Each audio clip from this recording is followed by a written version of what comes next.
I had planned this night for 3 months. The ring was in my pocket, the lake house was reserved, and everything was finally perfectly in place. Then my phone rang, and in that one moment, I learned something about the woman I was about to propose to, that no ring, no speech, and no perfect evening could have taught me. My name is Ryan Mitchell, and this is the story of the night I found out exactly what kind of family I was really about to build. For a man who once planned military operations for a living, I had put more strategic thought into this evening than almost anything else in my life. Sarah and I had been together for over a year now. Steady, patient, real. Jake adored her. She'd shown up for every school event, every scraped knee, every ordinary Tuesday that didn't require anything of her except showing up anyway. I knew, without a shadow of doubt, that I wanted to marry her. My mother had Jake for the night. I'd rented a small cabin by the lake where Sarah and I had gone on one of our first dates. Candles, her favorite meal, the ring hidden in my jacket pocket like it was burning a hole through the fabric. "This is really beautiful, Ryan," Sarah said, looking out over the water as the sun started to set. "What's the occasion?" I took a breath, my hand already moving toward my pocket. "Sarah, there's something I want to ask you."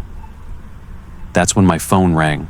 I almost silenced it, almost let it go to voicemail, kept my hand where it was, kept moving toward the moment I'd been planning for months. But the caller ID stopped me cold. My mother. She never called during Jake's sleepovers unless something was wrong. "I'm so sorry," I told Sarah, already answering. "I have to take this." "Ryan," my mother's voice was tight, controlled in the way she got when she was trying not to panic. "Jake fell off the porch steps chasing the neighbor's dog. I think his arm might be broken. We're at the emergency room now." My entire chest went cold. "Is he okay? Is he in pain? I'm coming right now." "He's scared more than anything, but he's asking for you. Please hurry." I hung up, hands shaking slightly as I grabbed my keys off the cabin counter. "Sarah, I have to go. Jake's hurt. He's at the hospital. I'm coming with you," she said immediately, already pulling her shoes back on. "Don't even think about arguing with me." We didn't speak much on the drive.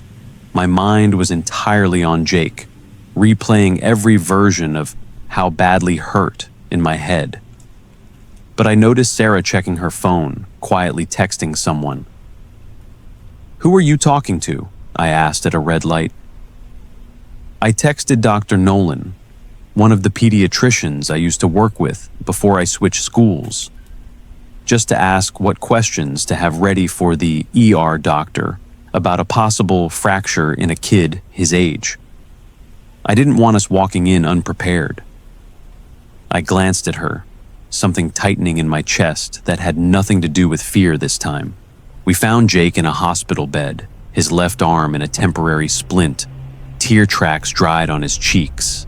My mother sitting beside him, looking exhausted with worry. "Papa," his face lit up despite the pain, and something in me finally exhaled for the first time since the phone rang. "Hey buddy, I'm here." I sat beside him, careful of his arm, and pressed a kiss to his forehead. "You're gonna be just fine." Sarah knelt on his other side, taking his uninjured hand gently. "Hey, tough guy, I heard you were chasing a dog like an action hero." Jake managed a small, watery laugh. "He was really fast." The doctor confirmed a clean fracture, a cast, 6 weeks of healing, nothing more serious than that. Relief washed over all of us in the small, cramped exam room. While we waited for the cast to be set, I watched Sarah in a way I hadn't fully let myself before. She didn't hover awkwardly, unsure of her role, the way some partners might in a moment that clearly belonged to a parent and child. She simply became useful, holding Jake's water cup, distracting him with a game on her phone during the more uncomfortable parts of the casting process, quietly asking the nurse questions I was too rattled to think of myself. At one point, while the nurse stepped out, Jake looked at Sarah with his cast half finished and asked, "Are you gonna stay even though tonight got messed up?" Sarah looked at him, then glanced briefly at me before answering. "Jake, I'm not going anywhere. Broken arm or not, messed up night or not, I'm exactly where I want to be." I felt my throat tighten. In that one sentence, she'd answered a question I hadn't even asked yet. We got Jake home and settled into bed around midnight, my mother staying over to help through the night since his cast made things awkward for him to manage alone. Sarah and I finally sat down together on the porch steps, the same porch Jake had fallen from hours earlier, exhausted but strangely peaceful. "I'm sorry about tonight," I said. "This wasn't exactly the evening I planned."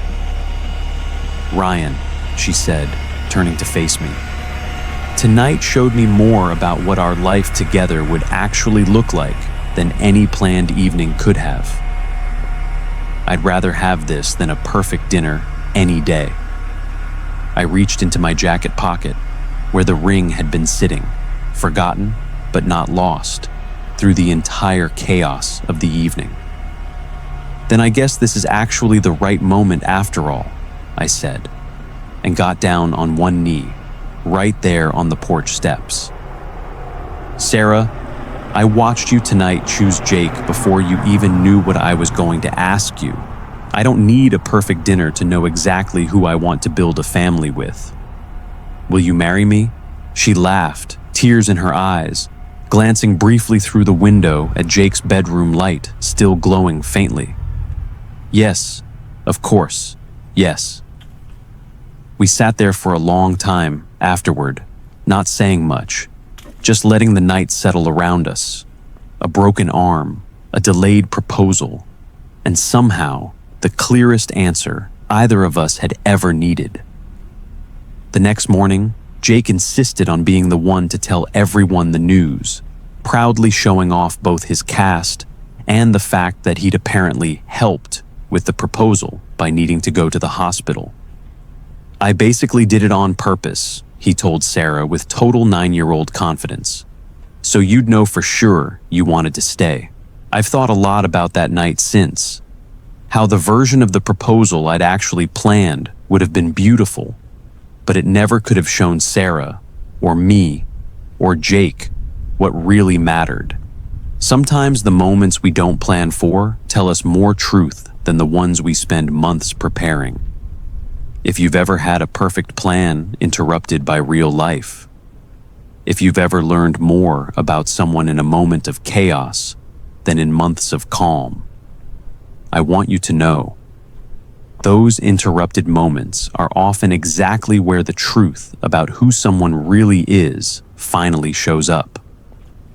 If this story moved you, let me know in the comments. And if you have a story of your own, share it below. It might just become our next episode. This is Silent Love.